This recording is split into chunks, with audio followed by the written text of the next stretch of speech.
tan de verdad dramática, tan agobiante para tantos hombres y mujeres, y ahora también niños y adolescentes, que van buscando ese futuro de mayor bienestar, ese futuro diferente que no les ha sido dado en el presente de sus vidas, cuando sus propios países, nuestros propios países, no les dan todo aquello a lo cual tienen derecho. Por eso yo quiero invitarlos para que al seguir después, cuando estemos solos en nuestra habitación en esta noche, reflexionando sobre esta palabra de Dios, no perdamos ese contexto en el que también muchas veces la voz del hombre o de la mujer que están en el desierto, sufriendo el frío en la noche, sufriendo el calor en el día, con el temor de la migra, con el temor también de los alacranes venenosos, de las serpientes, pueden llegar a decir: ¿dónde estás, Dios? ¿Por qué me has dejado solo? Y puede ser que también después, muchas veces, con las pláticas que se tienen con los que ya están allá en Estados Unidos y que han logrado hacer esa travesía y cuentan su experiencia, también uno escucha muchas veces el testimonio de decir: me sentí tan abandonado, me sentí de verdad tan desprotegido, que lo único que me confortó fue saber que Dios no me había abandonado. Y es esa como dicotomía que se da en el espíritu humano, esa experiencia bipolar, de a veces pensar que Dios me deja solo y de a veces también comprobar que me he equivocado, que Dios no me deja solo, porque ¿acaso puede una mamá olvidar a su criatura? ¿Acaso una madre puede dejar de querer al hijo de sus entrañas? Yo creo que en estos días hemos hablado del aprendizaje de las caravanas, del aprendizaje de todos estos hombres y mujeres acompañados de sus niños, de sus hijos, de sus hijas. Han hecho ese largo camino que seguramente lo estarán haciendo, unos así en caravana y muchísimos de una manera silenciosa, habiéndole pagado al coyote para que les haga pasar la frontera. Y ciertamente en una de las enseñanzas que podemos aprender de esta experiencia de las caravanas, son varias, pero yo solamente sugiero alguna y después cada uno de ustedes puede seguir también profundizando en esto, es la lucha por la vida, la lucha por la sobrevivencia que lleva a estas personas a enfrentar todos estos peligros.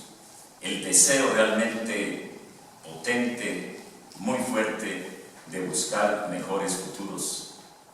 La lucha por una vida digna. Y la esperanza de encontrar esa vida digna en un país diferente al de ellos, de donde también con mucha probabilidad tuvieron que salir por la violencia en la que se vive, obviamente por la pobreza en la que vive, pero también por la violencia de las extorsiones, la violencia de las maras, la violencia muchas veces intrafamiliar, de esposos que maltratan a las esposas y que las obligan entonces también a buscar futuros mejores. Que tengamos entonces esa perspectiva en la que nos pone hoy esta primera lectura, recordando que Jesucristo es el siervo de Dios, que carga sobre sus espaldas todo eso que es sufrimiento humano, que lo tocamos de primera mano cuando estamos con los hermanos migrantes. Por otro lado, hoy hemos de nuevo continuado con la lectura del Evangelio de San Juan. Y quisiera, para ponernos en el contexto del texto que ha sido proclamado, recordar lo que ayer fue proclamado. Que en Jerusalén existía la puerta de las ovejas y que ahí también, junto a la puerta de las ovejas, había una piscina que tenía 5 galerías con columnas. Esos son los detalles que da el evangelista Juan. Y que a esa piscina la llamaban en arameo Betzatá. Leyendo un comentario sobre esto, se dice que en esa piscina ocurrió cumplían curaciones, pero que las curaciones eran atribuidas al dios pagano Esculapio, y que los judíos después, por eso, para enfrentar ese paganismo, hablaban de que ahí había una presencia del ángel de Dios que hacía las curaciones. Hay entonces esa contraposición entre lo pagano y lo religioso judío. En ese lugar había multitud de enfermos, de ciegos, cojos y tullidos. Y entre ellos también había un hombre que llevaba, y es interesante el detalle, San Juan es en ese sentido detallista, que llevaba 38 años de estar enfermo. Y Jesús lo vio ahí tendido y le hace la pregunta: ¿quieres quedar sano? Y la respuesta del hombre fue: Señor, yo no tengo a nadie, estoy solo. Haciendo esta reflexión sobre este texto, yo me ponía también a pensar la soledad en la que viven muchos hermanos y hermanas que tratan de pasar el desierto, y que seguramente una vez conocí a una persona que quiso hacer, un laico muy comprometido, que quiso hacer la experiencia de lo que significaba hacer el viaje que hacen los migrantes, y salió precisamente desde la frontera allá de Tapachula con la decisión de hacer él mismo la experiencia, para poder decir entonces: yo viví la experiencia. Yo no sé si algunos de ustedes han vivido la experiencia de hacer una travesía como la hacen los migrantes. Posiblemente alguno tal vez la ha hecho, yo no la he hecho, y por eso siempre es muy peligroso hablar de experiencias que uno no ha vivido, y entonces uno se puede imaginar de lo que le cuentan, de lo que narran, ¿no? Pero seguramente en esta experiencia de esa travesía, momentos de soledad, seguramente las personas las viven. Estoy solo. ¿Quién me va a meter en la piscina?, dijo este hombre, porque mientras yo voy, otro baja antes que yo. Si algo de veras muchas veces golpea fuertemente es cómo entre los migrantes, y me consta por historias que me han contado, cómo entre los mismos migrantes muchas veces hay un sentimiento y una acción de insolidaridad tremenda. Y cuando ven que viene la migración, todos escapan. Cada quien dice: sálvese el que pueda. Pero hay también testimonios muy profundos de quienes se quedan a acompañar a otros para poder decir: quedémonos juntos, y lo que pase nos va a pasar juntos. Hablo de esto porque indudablemente una experiencia humana muy profunda, que no solamente se vive en el contexto de las migraciones, como yo lo estoy diciendo, sino en otro contexto, es el de la soledad, el de sentirme impotente, el de nadie está conmigo. Dios mismo siento que me ha abandonado. Y puede ser, hermanos y hermanas, que a veces en este trabajo que nosotros hacemos, y que lo hacemos de convicción, no porque lo tengamos que hacer, podemos sentir a veces esa desolación de ver reuniones, esfuerzos, luchas, denuncias, acompañamientos, y todo sigue igual. Al contrario, todo sigue peor. Todo sigue peor. Las leyes migratorias se hacen más rígidas, se hacen más duras, las posibilidades de pasar las fronteras se hacen más difíciles, la persecución, la criminalización contra los migrantes se hace, y uno dice: ¿y entonces para qué?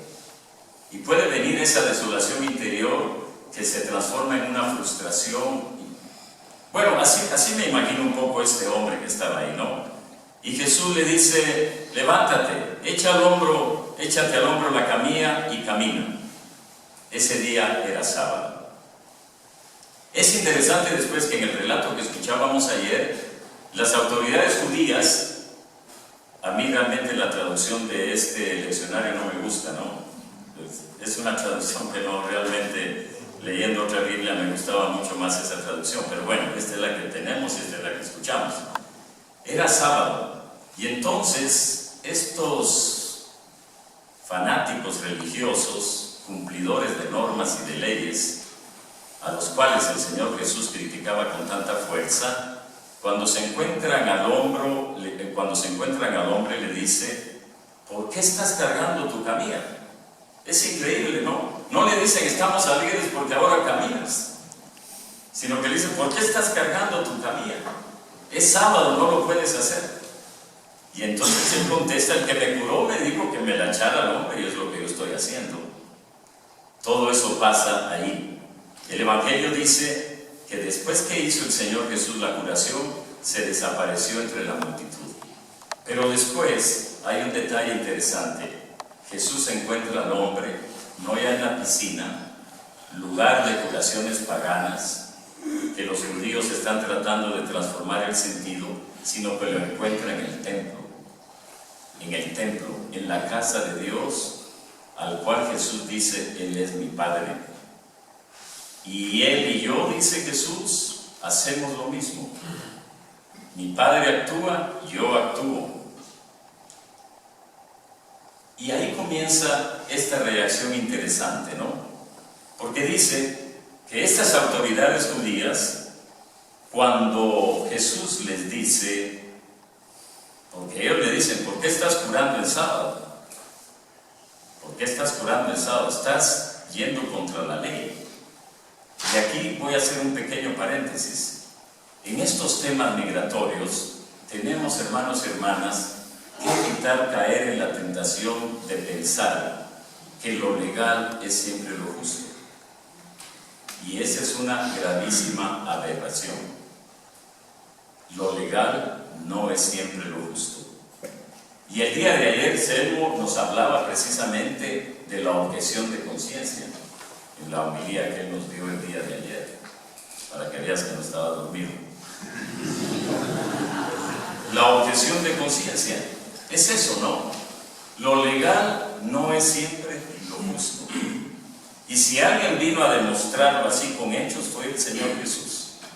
Curó el sábado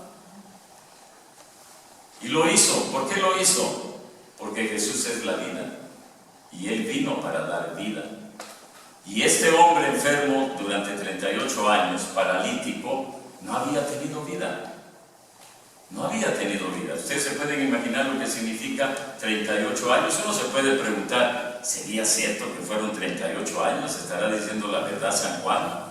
¿O será un número simbólico? Bueno, no hagamos discusión sobre eso. Pensemos que aunque hubiera sido solamente un año, la experiencia de estar paralizado ha de haber sido una experiencia tremenda. El miedo paraliza también a muchos de los hermanos migrantes. El miedo de no saber qué le puede pasar, el miedo de no saber con quién se va a encontrar, el miedo de escapar de la migración. Tantos casos hemos escuchado de personas que han sido asesinadas en el desierto, tantos cadáveres que no se sabe dónde quedaron.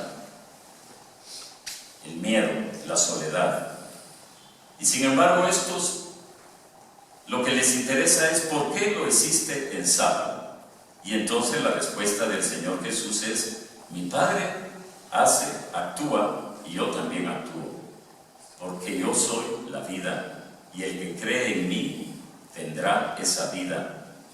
Y es interesante entonces la reacción, ¿no? Porque la reacción es que ahora dice, tenían más deseos de matar a Jesús. Este es un tema que, claro, estamos ahora en la Cuaresma y estamos acercándonos a la celebración más grande que tenemos en la iglesia, la celebración del Triduo Pascual, la pasión, la muerte y la resurrección de Jesús. Desde entonces, dice, empezaron las autoridades judías a perseguir a Jesús porque hacía estas cosas en sábado. Y eso va a seguir aumentando. Van a querer matar a Jesús, porque no solo cumplía la obligación del sábado, sino que afirmaba que Dios era su Padre, haciéndose así igual a Dios. Pero es lo que el Señor Jesús demuestra. Así como el Padre resucita a los muertos y les da vida, así también el Hijo da vida a los que quiere dárselas. Y Jesús le dio vida a ese paralítico. Lo hizo regresar de su soledad, de su tristeza, de su desesperación, podemos imaginarlo, ¿no?, a esta situación ahora de estar curado, de renovar la esperanza que seguramente en un momento de su vida perdió, y su vida cambió. Y aquí creo, hermanos y hermanas, que puede ser uno de los mensajes para ustedes y para todos nosotros que estamos esta noche. Estamos llamados a dar vida.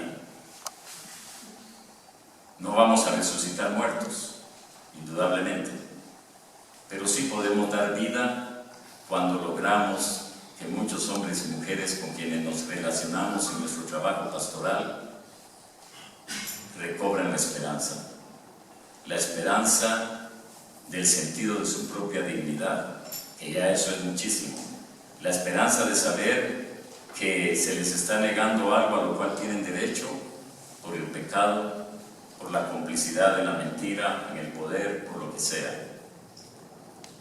Yo me atrevo a sugerir que una conclusión que podemos sacar de estos textos, del mensaje de esperanza del siervo de Dios, del siervo de Yahvé, de lo que el Señor Jesús hace al curar a este paralítico, sería una doble sugerencia. La primera, que si somos cristianos, no nos olvidemos que el destino nuestro es ese, que se llama amor, se llama caridad. Y que entonces en ese sentido, pues nos sintamos privilegiados de compartir las penas y los dolores de estos hermanos y hermanas migrantes. Y que entendamos que la vida entonces adquiere un sentido diferente, que somos también nosotros, debemos ser hombres y mujeres que demos esperanza, pero nadie da de lo que no tiene. Y entonces, ¿cómo podemos dar esperanza si nosotros no la tenemos? Y la esperanza nace de la fe. Y la fe es una fuerza indestructible que, aunque no logremos resultados, como lo hemos dicho en alguna vez, nos toca vivir este tiempo y que lo vivamos con coherencia. Y vivirlo con coherencia quiere decir vivirlo desde la fe.